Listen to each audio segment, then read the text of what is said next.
রংপুরে পুলিশের সঙ্গে সংঘর্ষে নিহত হয়েছেন বেগম রোকেয়া বিশ্ববিদ্যালয়ের এক শিক্ষার্থী।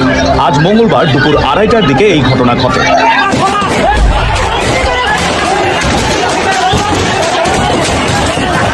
রাজশাহী বিশ্ববিদ্যালয়ে বঙ্গবন্ধু হলে আগুন দিয়েছেন কোটা সংস্কার ইস্যুতে আন্দোলনকারীদের একাংশ। যদিও এর মধ্যে সায়েন্স ল্যাব মোড় দখলে নিয়েছেন আন্দোলনরত শিক্ষার্থীরা। ছাত্রলীগের নেতাকর্মীরা। আসসালামু আলাইকুম ওয়া রাহমাতুল্লাহি ওয়া বারাকাতুহু। দর্শক মণ্ডলী, আপনাদের মাঝে খুবই গুরুত্বপূর্ণ ভিডিও নিয়ে হাজির হলাম। দর্শক, আপনাদের দেখাবো খুবই গুরুত্বপূর্ণ ভিডিও। দর্শক, আমাদের বাংলাদেশের পরিস্থিতি খুবই ভয়াবহ। শিক্ষার্থীরা আন্দোলন করছেন, তারা মাঠে নেমে পড়েছেন। অল বাংলাদেশ জুড়ে এই আন্দোলন চলছে। দর্শক, এই আন্দোলনকারীদের সঙ্গে পুলিশের সঙ্গে একের পর এক সংঘর্ষ হচ্ছে। পুলিশে এই সাধারণ শিক্ষার্থীদের উপর অমানবিকভাবে গুলি বর্ষণ করছেন। দর্শক, এটি আসলে কোনোভাবে মেনে নেওয়া যায় না।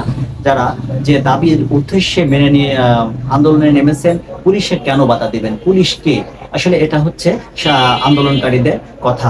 দর্শক, ইতিমধ্যে জানা গিয়েছে যে 4 শিক্ষার্থী ইতিমধ্যে মারা গিয়েছেন।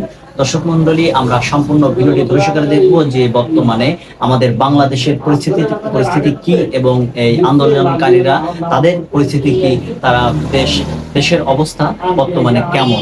দর্শক, তাহলে চলেন আমরা মূল ভিডিও চলে যাব। তার আগে আপনাদের অনুরোধ করতে চাই, আপনারা যারা এখনো পর্যন্ত আমাদের এই চ্যানেলটি সাবস্ক্রাইব করেননি, তারা অবশ্যই আমাদের চ্যানেলটি সাবস্ক্রাইব করবেন, পাশে থাকা বেল আইকনটি অন করে দিবেন এবং ভিডিওটি বেশি বেশি করে শেয়ার করবেন। তাহলে চলেন সম্পূর্ণ ভিডিওটি। দাবি করতেছে এটা কিন্তু কারো ক্ষতির জন্য না, তারা আমরাই যাতে চাকরি পাই ভবিষ্যতে গিয়ে, আমরাই যাতে কোটার বৈষম্যে না পড়ি, তার জন্য আমার ভাইয়েরা বোনেরা আজকে আন্দোলন করতেছে।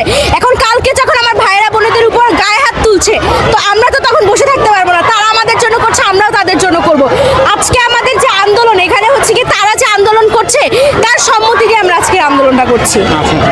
আমরা অনেক স্লোগান শুনছি, এই স্লোগানগুলোর সব অর্থ কি আপনারা জানেন?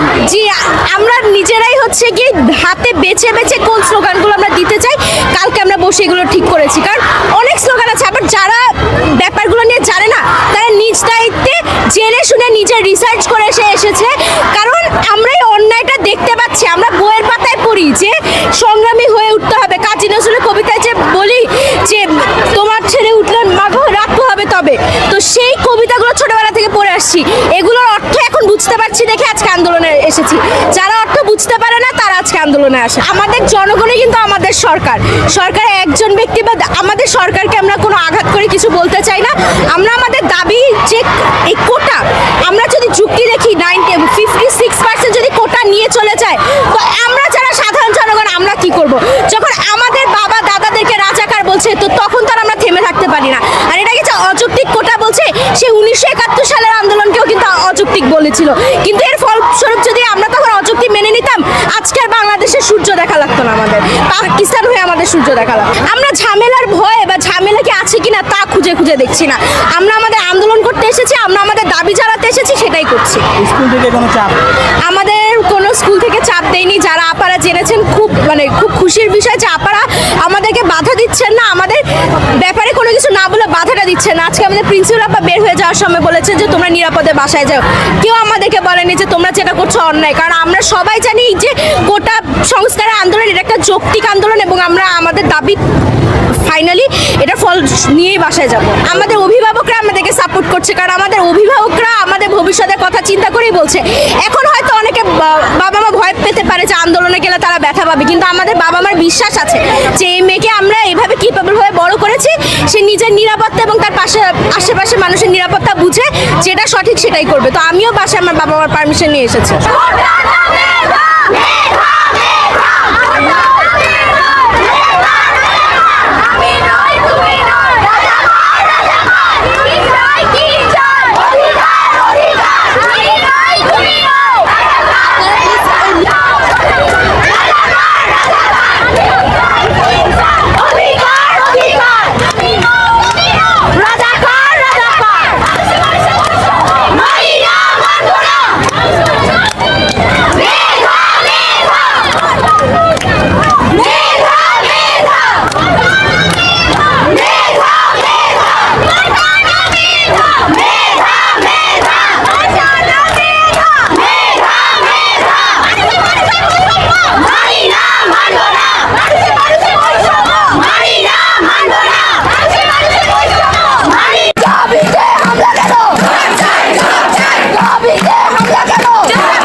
সময় ধরে আপনারা সম্পূর্ণ ভিডিওটি ধৈর্য সহকারে দেখেছেন যে বর্তমানে বাংলাদেশের পরিস্থিতি কেমন। পুরো দেশ আসলে উত্তল, যে আপনার শিক্ষার্থীরা কিভাবে আন্দোলন করছেন, কারোরই জীবনের মায়া নাই, বুক পেতে দিচ্ছেন জীবন দিয়ে দেওয়ার জন্য। আসলে এটি কেন, কিসের জন্য? দর্শক, আপনারা সবাই ভালোভাবে জানেন যে বর্তমানে এই আমাদের দেশে পরিস্থিতি খুবই ভয়াবহ। দর্শক, তাহলে আপনারা সম্পূর্ণ ভিডিও দেখে সম্পূর্ণ বিষয়টুকু ভালোভাবে বুঝতে পেরেছেন। দর্শক, তাহলে আজকের মতন ভিডিও এখানে শেষ করছি। সকলে ভালো থাকবেন, সুস্থ থাকবেন। আল্লাহ হাফেজ।